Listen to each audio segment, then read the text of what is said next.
Welcome. In this short tutorial, I'll be showing you how to find your Airtable Base ID. All right.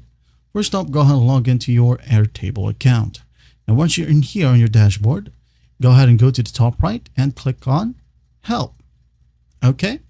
Just click on Help. And then here, what you're going to want to do is just go ahead and find API documentation. All right. Click on it. Now, a new page will pop up.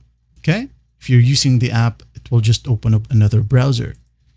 And here, make sure that you are in the introduction section. Click on it.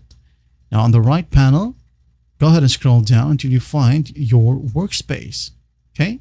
Just click on a workspace and wait for it to load.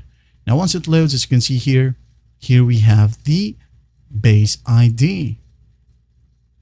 All right. It says here, the ID of this base is this one. Now, if you scroll down, you have a ton of information right here, just like the project's ID. Also, for the fields, you have a ton of fields IDs right here, like the project title, description, and some other stuffs.